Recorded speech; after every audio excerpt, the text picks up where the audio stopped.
उस लड़की ने यूज किया था सर्विस पिस्टल। सर कोई आर्मी वाला या पुलिस वाला होगा। तो आपने उसको बोला नहीं कि पुलिस में कंप्लेन करे जाके? कहा था मैंने उसे। हंसने लगी वो, कहती है कि पुलिस में उसकी कोई हेल्प नहीं कर सकती। आज वो सुसाइड कमिट कर लेगी। उसके पेट में 7 महीने का बच्चा भी है। My God. अभी थोड़ी देर पहले कॉल किया था उसने। हेलो हेलो दीदी, दीदी मैं बोल रही हूँ। हाँ, ये कैसी हो तुम? दीदी मैं बहुत परेशान हो गई हूँ और अब मैंने डिसाइड कर लिया है। अब मैं अपना डिसीजन नहीं बदलूंगी। मेरी बात सुनो, तुम ऐसा कुछ नहीं करने वाली हो, सुन रही हो ना तुम?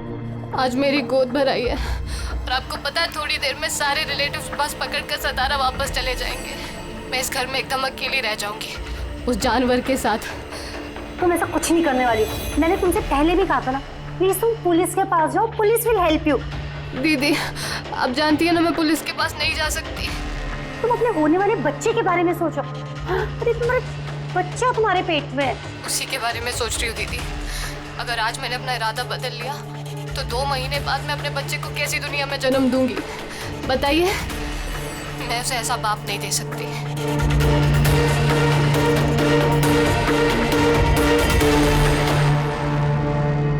अच्छा, क्या उसका नंबर मिल सकता है? नो सर, हमारे सारे कॉल्स एनक्रिप्टेड होते हैं। ना तो हमारे पास पेशेंट का नाम होता है और ना नंबर। हम पेशेंट की आइडेंटिटी सीक्रेट रखते हैं। और शायद फिर लोग कॉल ही ना करें ये सोच के कि उनका मजाक बनेगा। सर वो नंबर पता लगाने के लिए तो कोर्ट ऑर्डर लगेगा सर। नहीं अभिजीत, इसमें वक्त चला जाएगा और वक्त नहीं है हमारे पास। वो बेचारी लड़की इतने महीनों से टॉर्चर सह रही है और तो और उसके पेट में 7 महीने का बच्चा है। ऊपर से हमारे पास उसके बारे में कोई जानकारी भी नहीं है सर। ये डायरी है मेरे पास। जो भी कोई कॉल करता है ना तो इसमें सब डिटेल्स होती है। मैं अपनी स्टडी के लिए नोट्स बनाती हूँ। शायद इस डायरी से आपको कोई मदद मिल सके। सर लास्ट पेज पे लिखा है सारे रिश्तेदार बस पकड़ के सातारा चले जाएंगे। तो हमारे पास उस लड़की के बारे में सिर्फ इतनी इंफॉर्मेशन है कि उसके पति के पास एक सर्विस रिवॉल्वर है और नंबर 2, उस लड़की के पेट में एक 7 महीने का बच्चा है। उस लड़की की फैमिली बस से सातारा जाने वाली थी। सारे टोल नाकों पे इंक्वायरी करो, देखो किसी बस में ऐसी कोई फैमिली है जो शायद गोद भराई करके सातारा लौट रही थी। शहर में जितने भी गायनेकोलॉजिस्ट हैं उन सबके पेशेंट्स की लिस्ट चेक करो और देखो ऐसा कौन सा पेशेंट है जो अभी 7 महीने की प्रेग्नेंट है। सर ये वो आखिरी बस डिपो है जहां से सतारा की बस जाती है।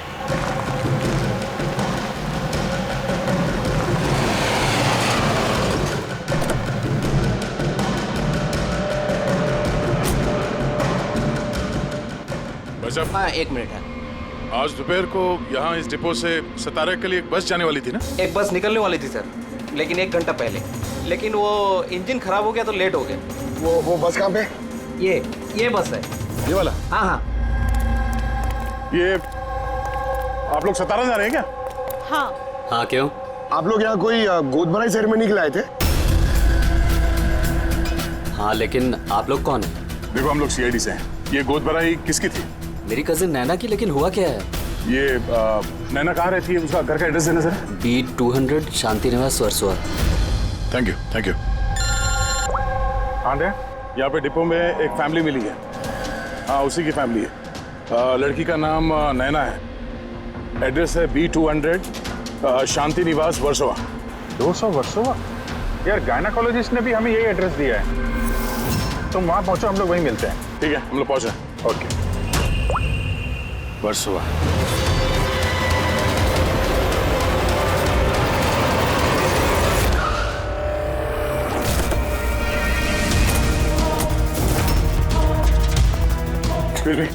हम लोग सीआईडी से। ये नैना का कमरा कहाँ है? हाँ। सर ऊपर जाके राइट। लेकिन क्या हुआ सर?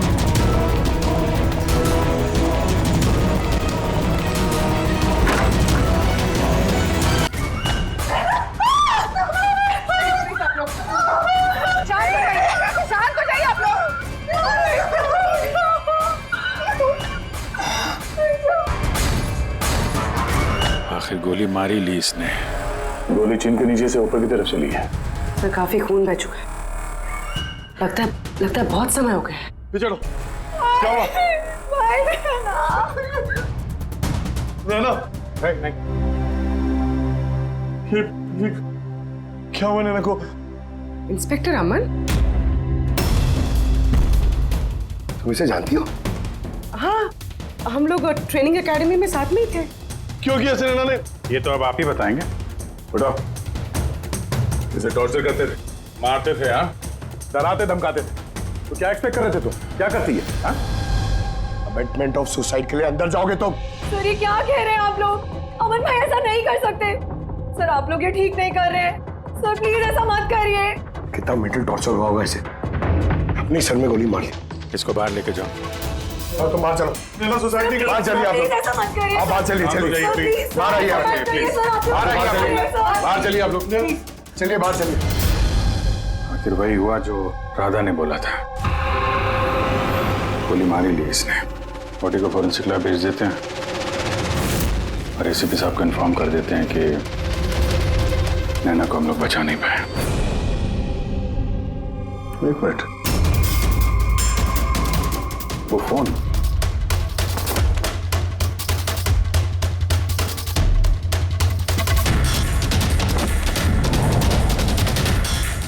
यहाँ तो दिख नहीं रहा। ये नैना का फोन किसी ने देखा है क्या? आपको मालूम है? किसी ने कहीं देखा हो? हैं? सर मैं फोन करती हूँ उसके नंबर पर।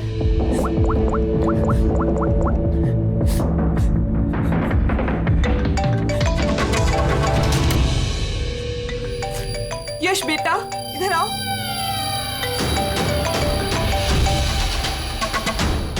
फोन तुम्हारे पास है, निकालो।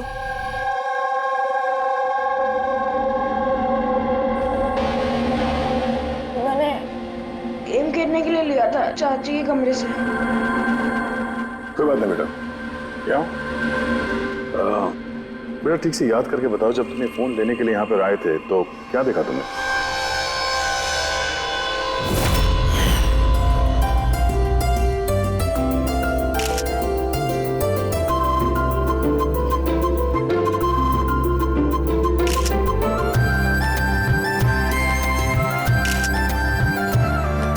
नैना कितनी खुश लग रही है ना। चाची अब मेरे साथ मोबाइल पे गेम खेलोगे ना? गेम? अभी अभी तो इतने सारे लोग हैं और मेरा फोन भी मेरे रूम में पड़ा है, तो अभी तो नहीं खेल सकते। और मैं बाद में खेलूँ तो चलेगा। अभी ना तुम जाके अपने फ्रेंड्स के साथ खेलो, ठीक है? जाओ। अरे भाई फोटो खिंचाओ ना भाभी के साथ में। मैं जा रहा हूँ।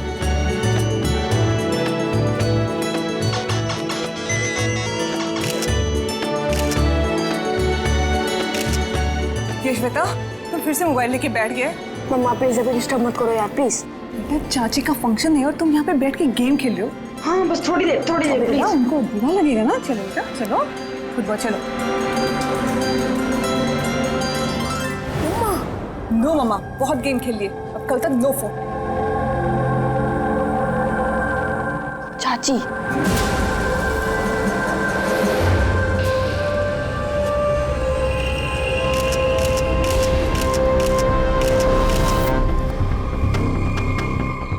चाची का फोन किधर होगा?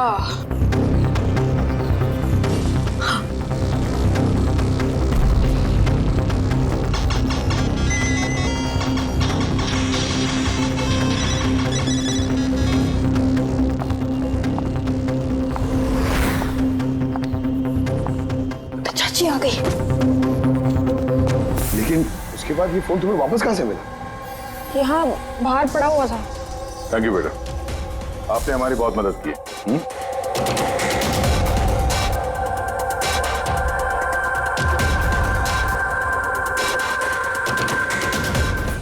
मिस्टर अमन, आप खुद बताएंगे या हम लोगों को पूछना पड़ेगा? तुम खुद एक पुलिस ऑफिसर हो, तुम्हें तो पता होगा कि हम इंट्रोगेशन कैसे करते हैं। सर मैं अमन को ट्रेनिंग के दिनों से जानती हूँ। He was one of the best officers. Sir मुझे नहीं लगता है कि अमन ऐसा कर सकता है? लोग बदलते हैं पूर्वी, सारे एविडेंसेस अमन के खिलाफ है, ये तुम अच्छी तरह से जानती हो। मुझे विश्वास नहीं हो रहा कि आप सब लोग को ये सच समझ रहे हैं कि मैंने नैना पे हाथ उठाया होगा।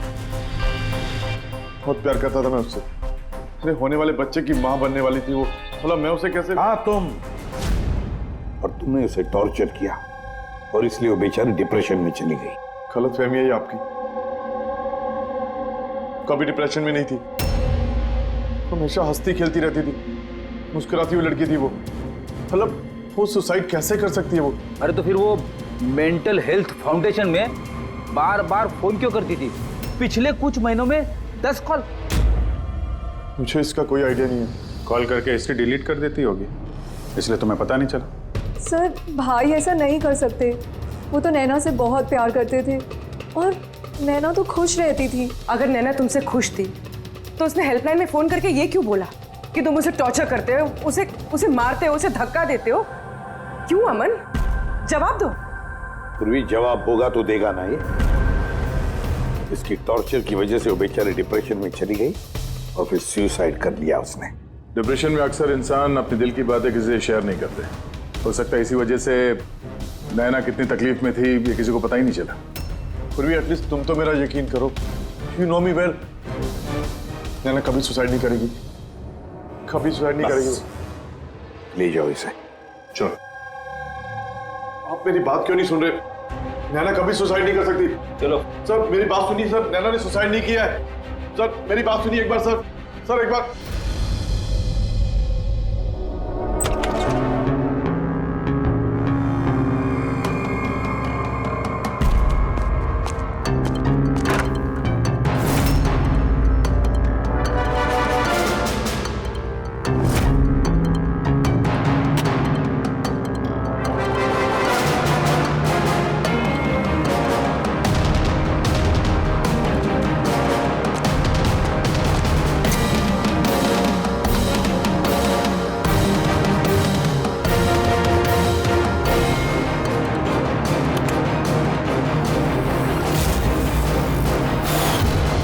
सर अगर नैना सुसाइड करने वाली थी तो उसने अपने होने वाले बच्चे के लिए ऑनलाइन वेबसाइट से बेबी प्रोडक्ट्स की शॉपिंग क्यों की? ताकि किसी को शक ना हो सकता है, बट सर आई थिंक ये थोड़ा अजीब है सर। वाकई अजीब है। तो आपको लगता है कि ये अमन और भूमि ये लोग सच बोल रहे हैं? वो तो पता चल ही जाएगा अभिजीत। उससे पहले उस गोद भराई वाले फंक्शन में जितने भी नैना के करीब लोग हैं उन सबको बुला। नैना के साथ आपका रिश्ता कैसा था? जी सर, काफ़ी अच्छा था। वो बहुत अच्छी लड़की थी, हमेशा खुश रहती थी। तो आपको कभी ऐसा लगा कि उसके साथ कोई प्रॉब्लम है, कुछ गड़बड़ है? हम काफ़ी बातें करते थे, लेकिन कभी ऐसे लगा नहीं कि उसे अपने हस्बैंड से या शादी से कोई प्रॉब्लम है। यश बेटा, आपको चाची कैसी लगती थी? प्यार करती थी आपसे? हाँ, चाची हम बच्चों से बहुत प्यार करती थी और मुझसे भी बहुत प्यार करती थी। उन्होंने अपने फोन में मुझे गेम भी इंस्टॉल करने दिया। अच्छा, चाची ने आपसे कभी ऐसी कुछ बात बोली थी, जैसे उनका चाचा से कोई झगड़ा हुआ हो, कोई फाइट हुई हो, ऐसा कुछ? नहीं, चाची प्रेग्नेंट थी ना, इसलिए बहुत जल्दी जल्दी गुस्सा आ जाता था। और मम्मा ने भी मुझे कहा था कि मैं उनको ज़्यादा तंग ना करूं। वैसे नैना के बिहेवियर से आपको कोई डाउट हुआ कभी? नहीं, बिल्कुल भी नहीं। वो तो बहुत खुश थी, पूजा में, फंक्शन में डांस भी कर रही थी। इनफैक्ट बहुत ज़्यादा एक्साइटेड थी वो अपने फोटोशूट को लेके। और फोटोग्राफ्स हैं? सर नैना के जितने ही फोटो हैं सब इसी में। ठीक है, ये हम रख रहे हैं, अभी आप जा सकते हैं। Thank you very much. Thank you sir. Sir सबको सुनने के बाद तो ऐसा लगता है कि ये अमन सच ही बोल रहा है। अगर नैना इतनी खुश थी तो वो सुसाइड क्यों करेगी? नहीं तो सुसाइड क्यों करेगी? गड़बड़ है अभिजीत, कुछ ना कुछ तो गड़बड़ जरूर है। राधा ने जितनी भी इंफॉर्मेशन देनी थी हमें सब दे दी। अब समझ एक काम करो, इस मेंटल हेल्थ फाउंडेशन में जाकर इस नैना के बारे में जो कुछ पता चलता है निकाल कर लेके आओ।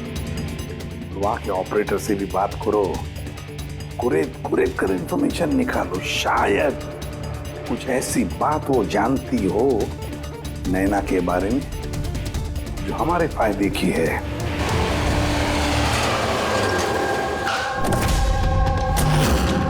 हम सीआईडी से आपसे कुछ पूछताछ करनी है। ये नंबर से आपके फाउंडेशन के हेल्पलाइन पर एक लेडी कॉल करती थी, उन्होंने सुसाइड कर लिया। इसकी पूरी इंफॉर्मेशन चाहिए हमें। कब कॉल किया था, कितनी बार किया था, कॉल टाइम, पूरी डिटेल। मैं भी चेक करता हूँ।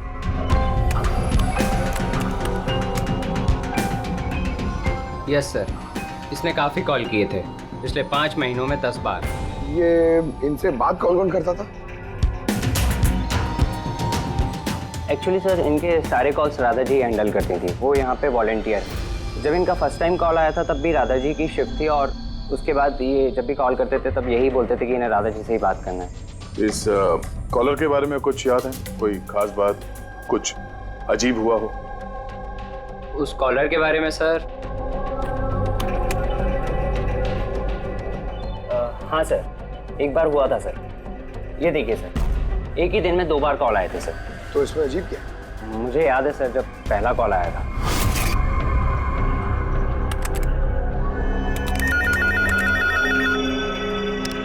Hello, how may I help you? Hello, मुझे राधा जी से बात करनी है। जी श्योर। हेलो राधा जी, आपके लिए कॉल है। थोड़ी देर बाद उसी नंबर से वापस कॉल आया। Hello, how may I help you? Hello, मैं नैना बोल रही हूँ। कुछ टाइम पहले आपके पास मेरे नंबर से कोई कॉल आई है ना, और 7 मिनट आपसे बात भी हुई है।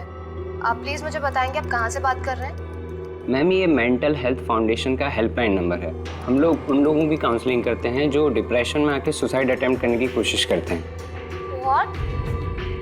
Suicide helpline? Yes ma'am. Mostly caller sir अपना नाम कभी नहीं बताते, लेकिन इन्होंने आगे से खुद ही बता दिया। सर, नैना ने राधा को कभी अपना नाम नहीं बताया था, तो फिर वो एक ऑपरेटर को क्यों बताएगी? हमें इस नंबर की कॉल हिस्ट्री चाहिए। 1 महीने पहले नैना के फोन से किसी ने हेल्पलाइन पे फोन किया था, और ये रहा उसका रिकॉर्ड।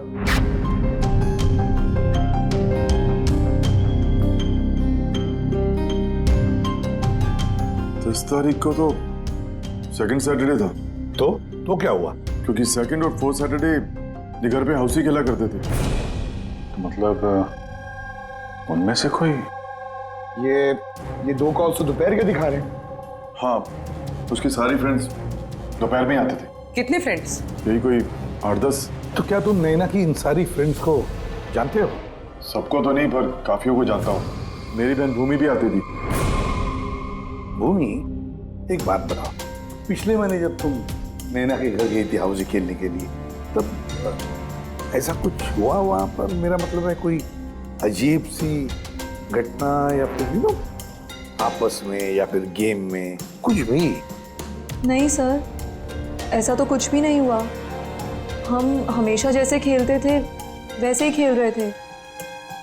और नैना, उसे देख के कुछ डाउट हुआ? सर, नैना तो खुश थी, इनफैक्ट मस्ती कर रही थी। हाँ, मगर कुछ देर बाद पता नहीं एकदम सीरियस हो गई, परेशान सी हो गई। पता नहीं उसे क्या हो गया था। 5151।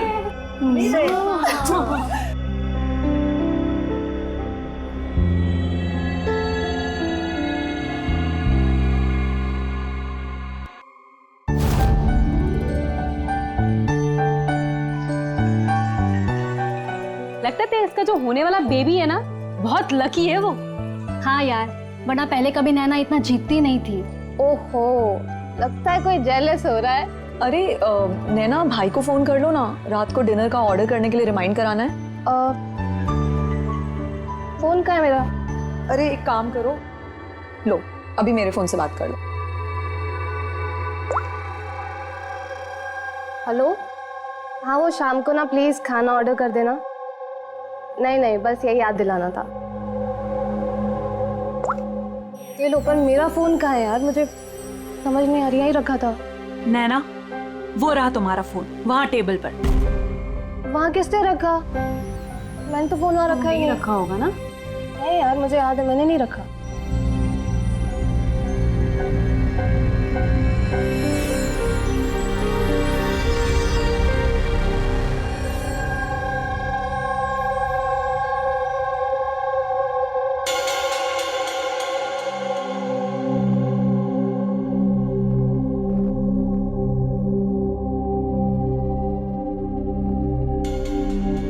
किसने कॉल किया होगा? क्या हुआ? तू ठीक है ना?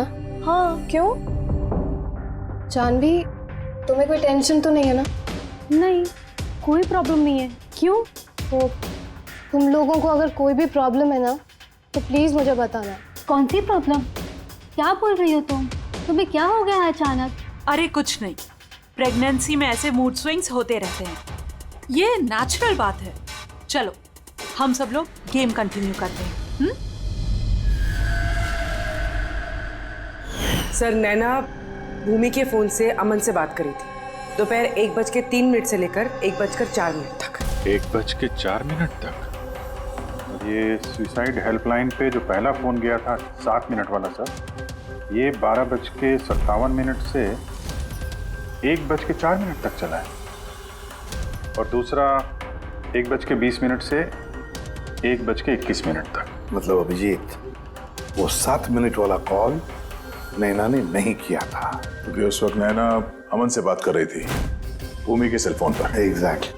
मतलब वो फोन नैना के फ्रेंड्स में से किसी ने किया था? आपने देखा था किसी को उसका फोन उठाते हुए या फिर उसका फोन यूज करते हुए? नहीं, मैंने तो किसी को भी नहीं देखा। मतलब वो कॉल्स किसी और ने किए थे? और सर, नैना को जब अपना फोन मिला और उसने last dialled unknown number check किया और उसने उस नंबर पे कॉल किया तो उसे पता चला कि वो नंबर किसी सुसाइड हेल्पलाइन का नंबर है।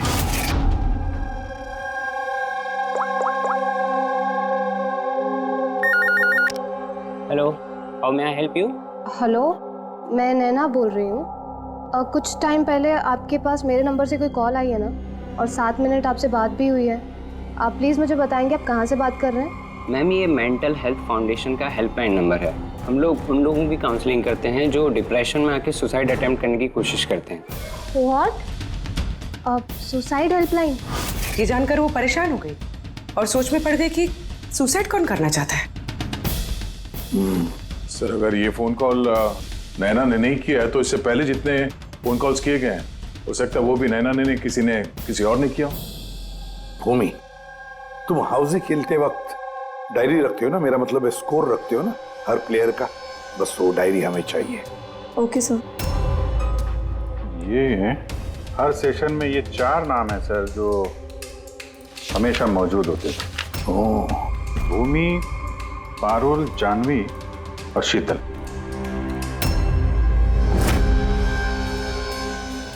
राधा, कोशिश करके बताओ। सुनो इन तीनों की आवाज। देखो, इन तीनों में से किसी ने तुमसे बात की थी? मैं ऐसा क्यों करूंगी? मैं अपनी लाइफ में बहुत खुश हूँ। मैं सुसाइड क्यों करूंगी? अगर मुझे फोन करना होता तो मैं अपने फोन से करती, नैना के फोन से क्यों?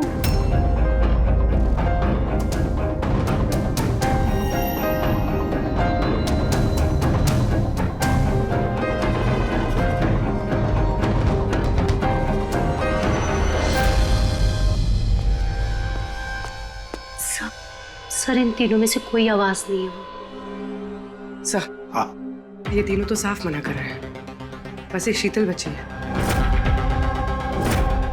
उसके बारे में कुछ पता ही नहीं चल पा रहा है। कुछ पता नहीं चल पा रहा है मतलब क्या? सर, इन तीनों में से कोई शीतल को जानता ही नहीं। जानवी बता रही थी कि शीतल नैना को उसके गायनेकोलॉजिस्ट के क्लिनिक में मिली थी और वहां पर उनकी ऐसी ही दोस्ती हुई। शीतल को कोई भी पर्सनली नहीं जानता है। कोई बात नहीं, तीनों की हेल्प लेते हैं और शीतल का स्केच बनवाते हैं, फिर देखेंगे।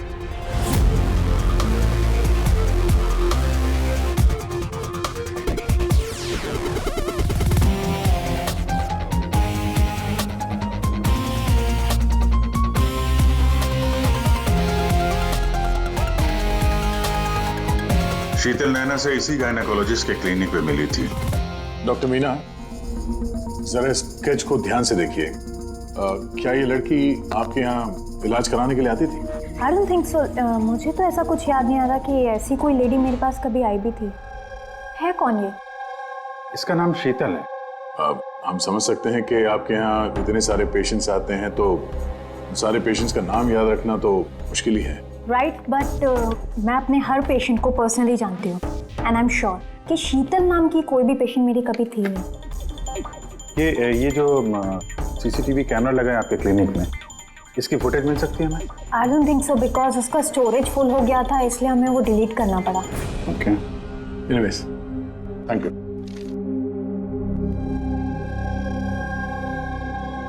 लगता है ये शीतल कभी पेशेंट थी ही नहीं, सिर्फ नैना से दोस्ती करने आई थी यहाँ।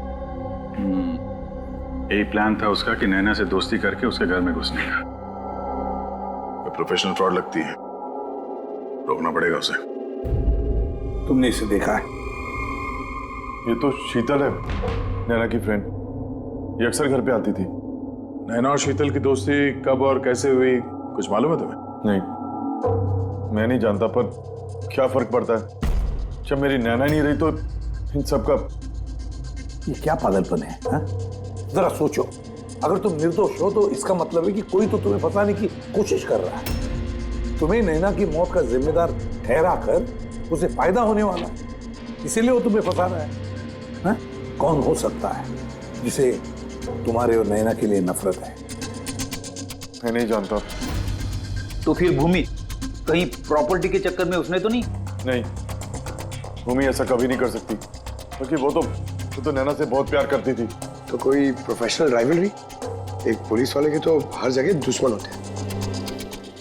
नहीं, मेरे साथ ऐसा कुछ नहीं था। मैंने अपनी ड्यूटी में ना तो कभी किसी गैंगस्टर को पकड़वाया, ना ही किसी बड़े गैंगस्टर को मारा, कभी रिश्वत नहीं ली।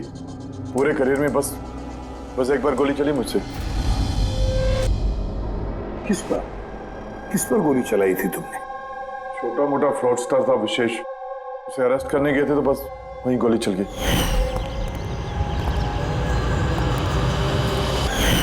शायद इस विशेष के किसी भाई या रिश्तेदार ने बदला लेने के लिए ये सब किया। नहीं, जब हम उसे अरेस्ट करने गए थे तो कोई उसका फैमिली वाला नहीं था, शायद वो अनाथ था। ठीक है, अगर विशेष के आसपास का ही कोई है तो हम उसे नहीं छोड़ेंगे। सर, अमन सही कह रहा था, विशेष का सच में कोई नहीं, फैमिली, बीवी, बच्चे, कोई नहीं। तो फिर इसका बदला कौन ले रहा है फिर? फैमिली वाले नहीं, दोस्त ही सही। दोस्तों ने लिया होगा बदला। दोस्ती के लिए आजकल कौन अपनी जान खतरे में डालता है सर? ये सब तो पुरानी फिल्मों में होता था, जय वीरू, हेरा फेरी। अब कहाँ सर? ये क्या है? सर, एक स्टोर की चोरी में विशेष के साथ एक और नाम है, रेखा। रेखा?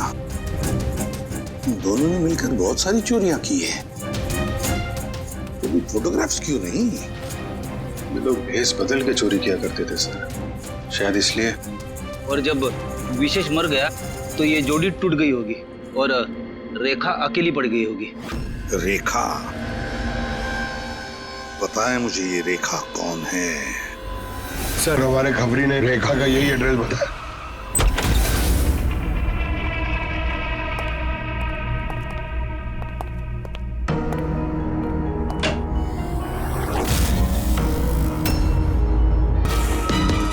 देखो जरा,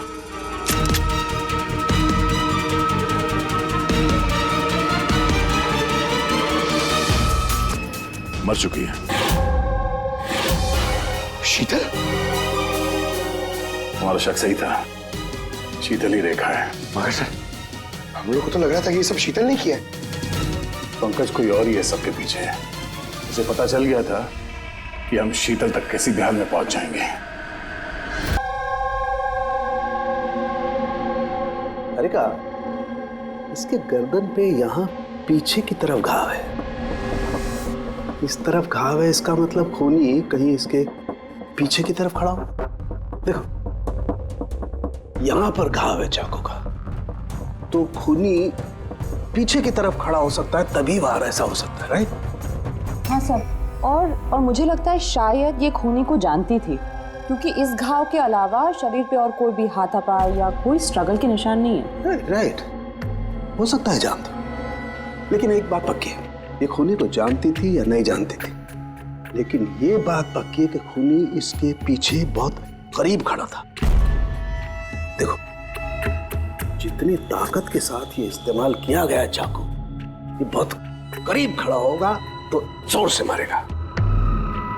और एक बात, ये जो घाव है ये हमें बताता है कि किसी ने अपने बाएं हाथ का इस्तेमाल किया है, क्योंकि अगर दाएं हाथ से चाकू मारा गया होता तो घाव का ये ऐसे एंगल नहीं होता।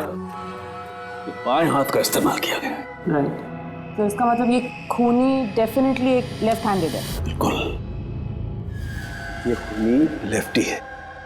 और देखो एक बात और, जितनी ताकत के साथ ही इस्तेमाल किया गया, सपोज कोई दाएं हाथ का आदमी बाएं हाथ में चाकू लेकर के इस्तेमाल करेगा तो इतना गहरा घाव अपने बाएं हाथ से नहीं कर सकता। ये वही कर सकता है जो वाकई में एक लेफ्टी हो। खब्बू खूनी लेफ्टी है, एक बहुत बड़ा क्लू है। बता देते हैं उनको, जनाब एसीपी साहब को। हाँ जी रुद्धिमान साहब। हाँ बोल सर, उनकी बोल। एक बहुत बड़ा क्लू हाथ लगा है। जिस किसी ने भी चाकू का इस्तेमाल किया है वो आदमी लेफ्टी है, left hander. Thank you Solanki. Solanki का फोन था, बता रहा था खूनी खब्बू है। सर हम तो आपको पहले ही सब कुछ बता चुके हैं, फिर हमें यहाँ पे क्यों रोका गया है? क्योंकि सच अभी तक सामने नहीं आया। कल रात नैना का फोन आप सबके हाथ में आया था। ठीक से याद करके बताइए और क्या हुआ था। शायद आप में से किसी ने उसे देखा हो या सुना हो, किसी से बात करते हुए। यश बेटा, आई होप आपकी मेमोरी तो अच्छी है, कुछ याद है आपको? आप हमारी मदद नहीं करेंगे? लेकिन मैंने किसी को नहीं देखा। सच्ची? आपको जो कुछ भी याद है बता दो। आई प्रॉमिस कि हम में से आपको कोई कुछ नहीं बोलेगा। मैं चाची के रूम में गया था थोड़ी देर के लिए फोन लेने के लिए, फिर मैं गेम खेल रहा था और कोई आ रहा था वहां से, फिर मैंने फोन को वहां पे साइड पे रख के चला गया था। कौन सा गेम खेल रहे थे तुम? सर ये चाची के मोबाइल पे तुम यही गेम खेल रहे थे? हाँ, मैं और मेरा दोस्त नीरज, हम लोग हमेशा यही गेम खेलते हैं। ये गेम तो काफी लोग एक साथ खेल सकते हैं और सब लोग एक दूसरे को देख भी सकते हैं। तो नीरज तुमको भी देख रहा होगा, तुमने फोन वहां पे रखा तो सर फोन तो रिकॉर्ड कर रहा होगा ना। वहां पे क्या हुआ तो नीरज के फोन से पता चल सकता है। चलो हम नीरज को बुला लेते हैं। नीरज बेटा, घबराओ मत, यहाँ तो हम सब तुम्हारे दोस्त हैं। बस कुछ पूछना है तुमसे, इंफॉर्मेशन चाहिए। जो तुम लोग गेम खेलते हो ना मोबाइल पर, उसके बारे में। जब तुम अपने मोबाइल पर गेम खेल रहे थे यश के साथ, तब यश तुम्हें दिख रहा था ना? हाँ। अच्छा तो और बताओ कि जब तुम यश को देख रहे थे तो क्या तुमने यश के पीछे किसी और को देखा? नहीं, सिर्फ यश ही था। एक मिनट सर, जब यश वापस आया ना तब तक स्क्रीन लॉक नहीं हुई थी। स्क्रीन लॉक नहीं हुआ था मतलब? सर मतलब गेम एक्टिव थी, और जब गेम एक्टिव होती है तब वो अपने आप स्क्रीनशॉट्स लेती है। तो उस वक्त भी लिए होंगे, और सारे स्क्रीनशॉट फोन में से होते हैं। हाँ सर। लाई अपना फोन लाई। Thank you.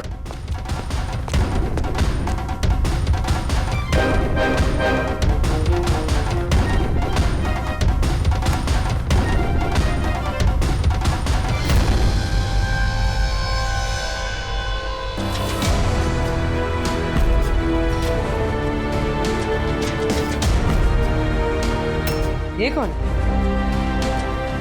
ये नैना तो नहीं लगती। नहीं, ये नैना नहीं है।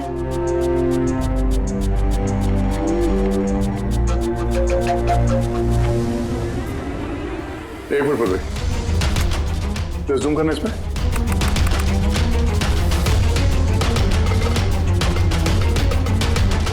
मेहंदी और लेफ्ट हैंड। इसके हाथों में मेहंदी इतनी फैली हुई क्यों है? वो इसलिए अभी क्योंकि ये हाथ जिस औरत का है वो औरत वहां बाकी सारे लोगों के हाथों पर मेहंदी बनाने आई थी। खब्बू थी वो। सबसे पहले उसने शीतल से हेल्पलाइन पर फोन करवाया। वो राधा को कॉल ट्रांसफर करिए ना प्लीज। Ji sure. मुझसे और सहन नहीं होता है दीदी। फिर उसने शीतल को पैसे दिए और कहा, नैना आपके रूम में आपका कोई मेहमान आपको बुला रहा है। और मौका देखते ही उस मुझे नहीं पता वो कौन थी। इनफैक्ट कोई भी नहीं जानता था उसे। नैना ने कहा था कि शीतल ने रिकमेंड किया है उसे और वही लेकर आई थी अपने साथ में। और वो भी नहीं पता कि उसे क्यों लाया था। अपना काम भी ठीक से नहीं कर रही थी। वो बद्दी से मेहंदी सबको लगा रही थी।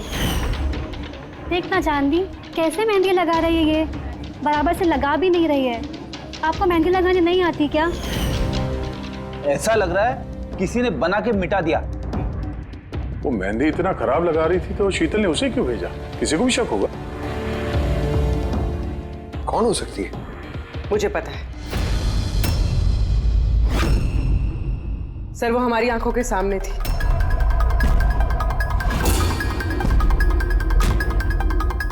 और हमने उस पर शक ही नहीं किया।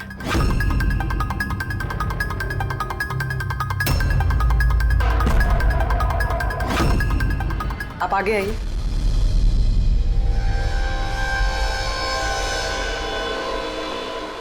अपना लेफ्ट हैंड दिखाइए।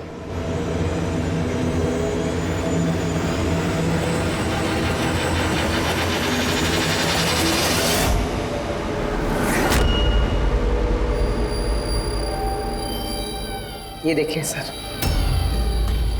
राधा जी? सर मैंने इनकी वो डायरी घंटों तक देखी है। उसमें भी इंक ऐसी फैली हुई थी जैसे इनके हाथ में ये मेहंदी फैली हुई है। जो भी लेफ्ट हैंडेड होता है वो जब किसी कागज पर लिखता है तो ऐसे ही लिखता है। तो जो कुछ लिखा हुआ है पहले ही उसके ऊपर से उसका हाथ घसीटता है और वो स्याही या फिर रंग लग जाता है हाथों पर, जैसे राधा के हाथों पर लगा है ना? क्यों मारा तुमने नैना को? क्या बिगाड़ा था उसने तुम्हारा? है? क्योंकि तुमने मारा मेरे विशेष को। जान ले ली तुमने मेरे विशेष की। प्यार करती थी मैं विशेष को। उसके बच्चे की मां बनने वाली थी मैं। और तुमने एनकाउंटर में उसे गोली मार दिया मेरे विशेष को। तुमने मार दिया तुमने मेरे बच्चे को। और इसलिए तुमने फैसला कर लिया कि तुम अमन से बदला लोगी। हाँ, जब मुझे पता चला कि विशेष इस दुनिया में नहीं रहा तो इस सदमे से मेरा बच्चा मेरी कोख में ही मर गया।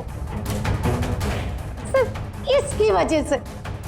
तुमने जान लिया मेरे बच्चे की। जब मुझे पता चला कि नैना मां बनने वाली है तो मेरा खून खौल उठा। जो खुशी मुझे नहीं मिली वो खुशी मैं नैना को कैसे दे सकती थी? मार डाला मैंने नैना को, मार डाला उसे। तो इसीलिए तुमने मेंटल हेल्थ फाउंडेशन में एज ए वॉलंटियर नौकरी करना शुरू कर दिया। और शीतल ने तुम्हें नहीं, तुमने शीतल को काम दिया नैना से दोस्ती करने का। हाँ, शीतल को मैंने भेजा था नैना के घर। तो वो नैना के घर से मुझे फोन किया करे मेरी हेल्पलाइन नंबर पर और लोगों से पूछा करे मेरे बारे में। और गोद भराई में भी मुझे शीतल ने नैना के घर बुलाया था। और मैं वही थी। मुझसे अब और सहन नहीं होता है दीदी। मैं जा रही हूँ। अब अपना आखिरी काम करो, नीचे जाके नैना को यहाँ भेजो। अभी भेजती हूँ। और हाँ, मोबाइल को बाहर रख के जाना। आपके रूम में आपका कोई मेहमान आपको बुला रहा है। ये तो होना ही था। एक माँ से उसका बच्चा छीनकर वो माँ बनने जा रही थी। इसीलिए मैंने मार डाला नैना को। और उसके बाद होशियारी करके तुम सीआईडी के पास भाग के आई ताकि हमको तुम पे शक न हो और हम अमन के पीछे लग जाए। और जब तुमने देखा कि हम लोग अमन को अरेस्ट नहीं कर रहे तो तुमने शीतल को भी मार दिया अपनी गवाह मिटाने के लिए। राधा, ये कैसा बदला लिया तुमने? कानून तुम्हें कभी माफ नहीं करेगा। कड़ी से कड़ी सजा होगी तुम्हें। जिंदगी भर जेल की सलाखों के पीछे बैठना पड़ेगा।